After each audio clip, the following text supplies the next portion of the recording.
Yo, welcome back to another episode of Turning Him Up. I'm your boy, LP82, along with my co-host, Young Tech, aka Wordplay. where we gather every podcast to talk about what's going on in the world, especially in hip-hop. Where we talk about real facts and everybody's truth. I mean, you gotta have that confidence to where it's on you, you know, you can't lack up. I got too much passion to quit, man. I gotta keep going all Let's day. lock it in. Y'all ready? Podcast. Turn the him up. Turn the him up. Podcast. Turn the him up. Turn the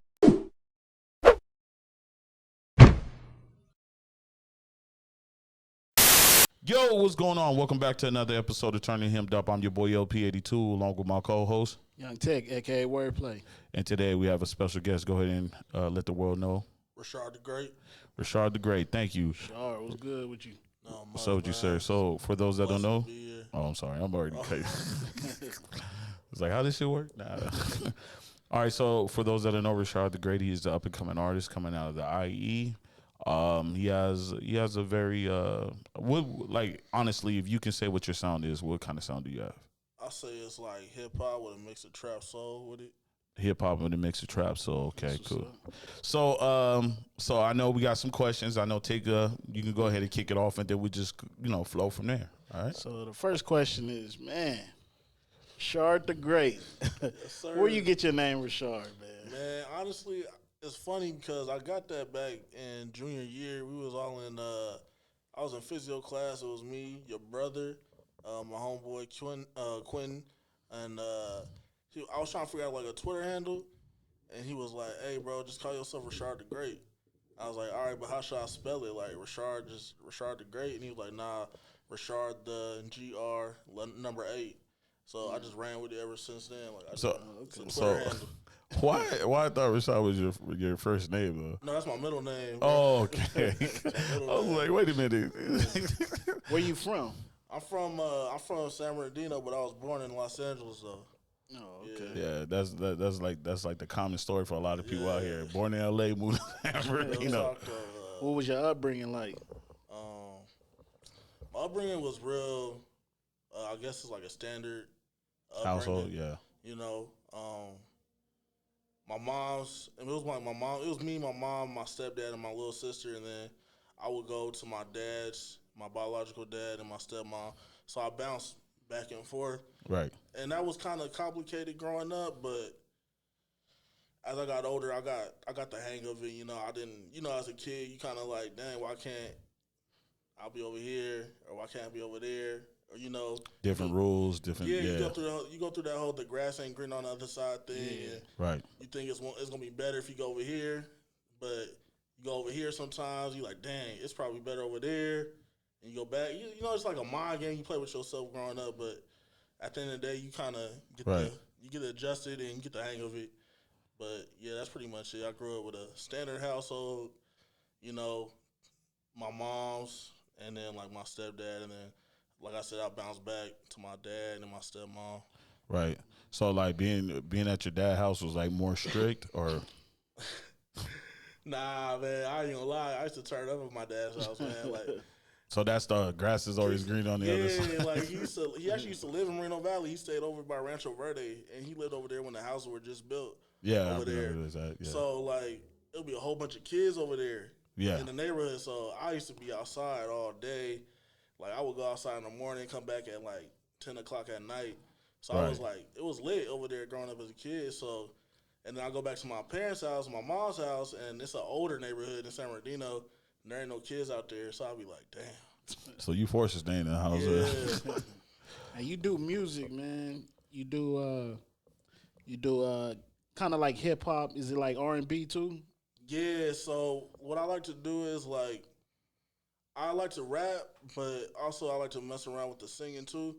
So what I'll do is I'll like listen to some old like 80s or 70s or 90s R&B, find a hook that people probably forgot, and I'll flip it and put it into like a current beat right now, like a beat we find like on YouTube or something, or some a producer send me, and then I'll put that hook in there. I'll sing it like my way, and then I'll just rap. Like on the verse, like that's what I usually do. Yes. So you do something, you take something that's somewhat familiar, Some that I'm pretty sure they heard before at least once in their life and then apply it to music right, now. exactly. So like, it makes it kind of catchy for them. They're like, where did I know this from? Kind of feeling.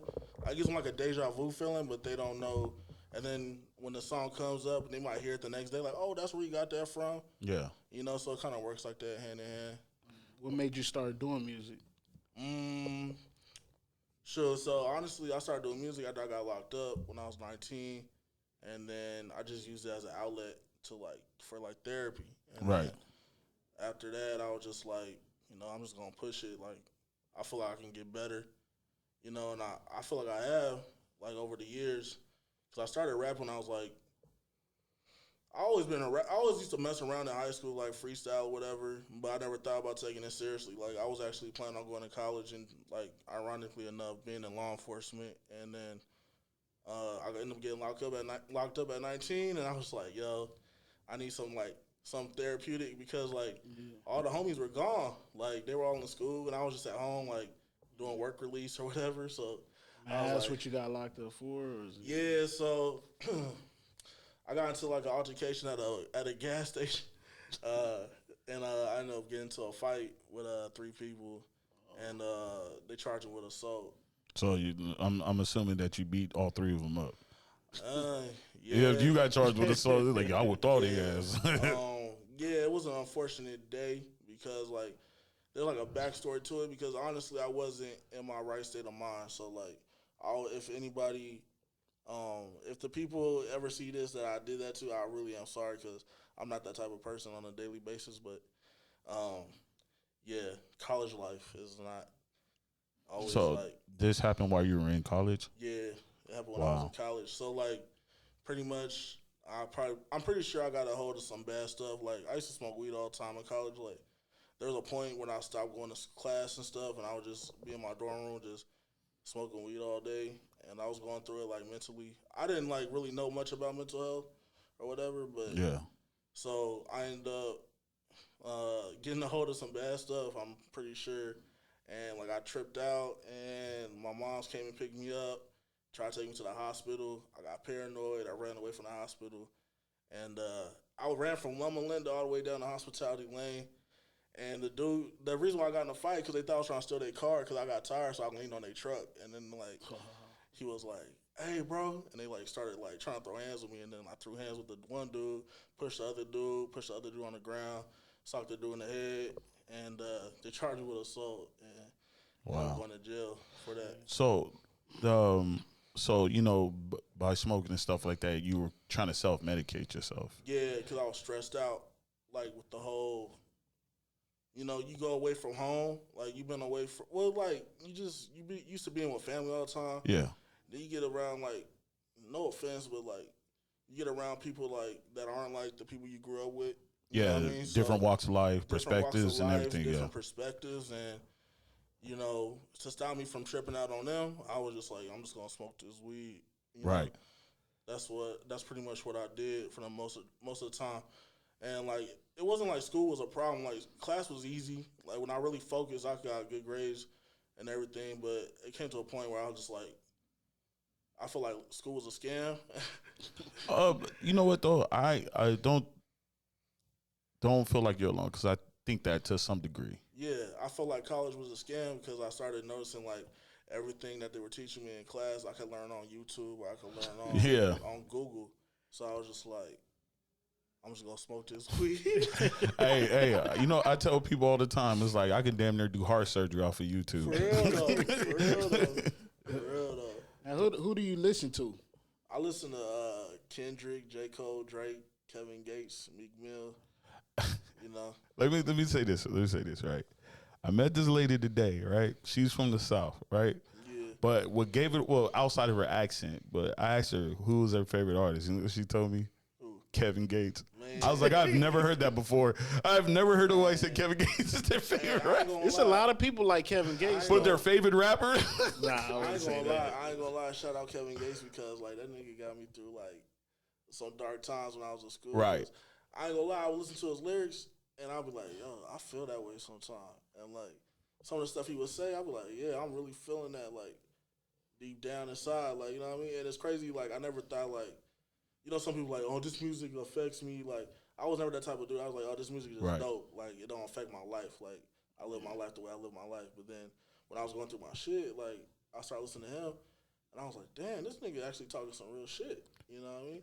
So, like, he ain't my top 3, top 5, but he is one of the artists that I listen to, like, on a daily basis. But, oh, yeah, I also listen to Nipsey Hussle a lot. Yeah. I listen to a lot of Nipsey Hussle, like, R.I.P. to Nipsey, but, you know, because Nipsey always talking that real, you know, when he was alive, he did, you know, and he still does through his music today. So, like, I listen to a lot of him. You know, it's crazy because, like, I go on YouTube and I find songs all the time that, like, are just unreleased by him, and, like, it's like a new song every day. I'm like, man, this nigga got, like, he had, like, a catalog of work that a lot of people don't even know about. But, And Nipsey, he studied like independence, you know, where you know, to be independent, and you know, and there's other people that take the route of, you know, getting signed to a major and doing it that way. You know, how's your lane? How do you want to, you know, go? What route do you want to go in when you get into this music?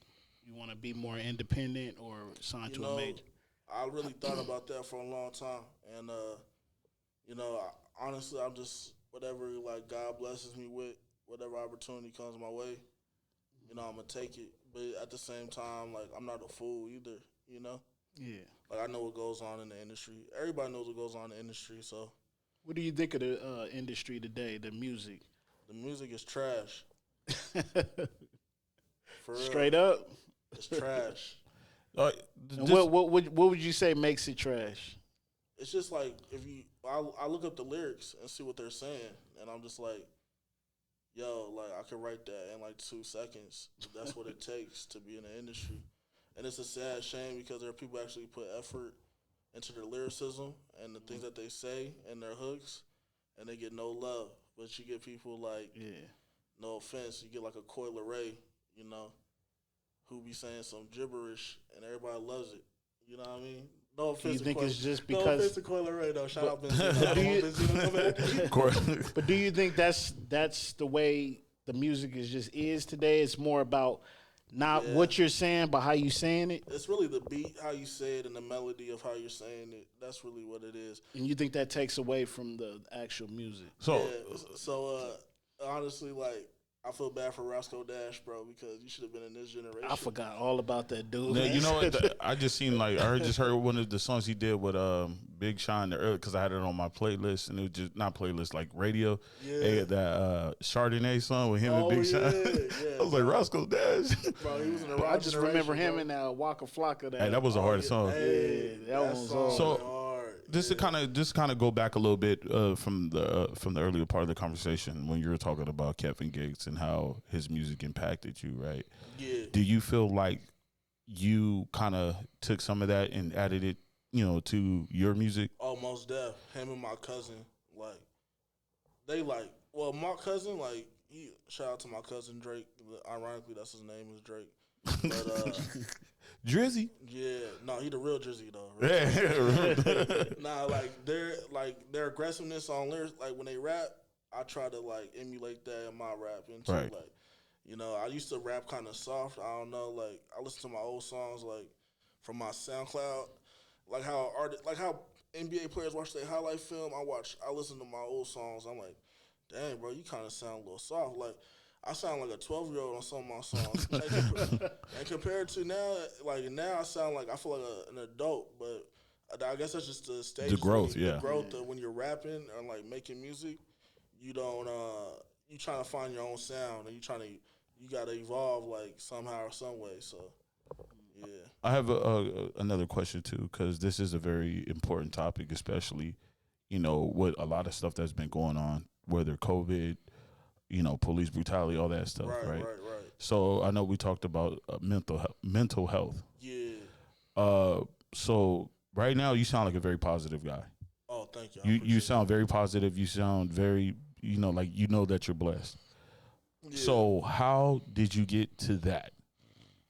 Oh, it took a long time because I was mad and I wanted to like if you don't mind, man, what would when I got arrested, I ain't gonna lie, like when I seen that George Floyd video, I was like, dang, that reminds me of me. Like they literally, I was off of Orange Shore Road. They literally like threw me on the ground. I had like 6 officers on me. Like they put me on my. I had a knee to my neck, a So knee to you my actually rib. experienced that. Yeah, a knee to my neck, a knee to my rib, a knee to my back. I couldn't breathe. The only thing that stopped me is I was like I don't know if it was God or something, and they were just like, "Hey, bro, stop talking." Like someone was like, an angel was like, "Just stop talking and don't think." And that shit just saved my life. Like I ain't gonna lie, but I was mad for a long time. Like it took me a while, like to be honest, like to get to this positive. Yeah. So what would you say to somebody that not maybe in the same particular situation as you, but maybe going through some stages of, mental health issues and trying to self-medicate?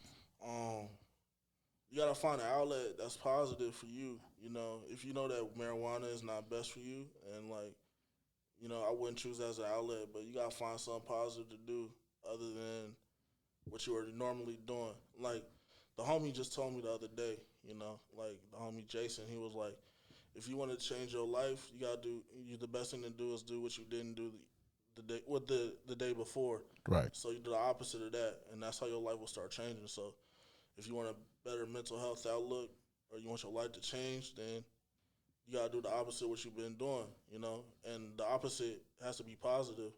Right. But we all make mistakes. I'm not saying you gotta be like a holy saint, but just try to make some positive changes. I like that you said that because, like you say, it goes even down to maybe yesterday you just sat in the house all day, didn't do nothing, you just ate whatever, but then the next day, you know what, I'm gonna go for a jog.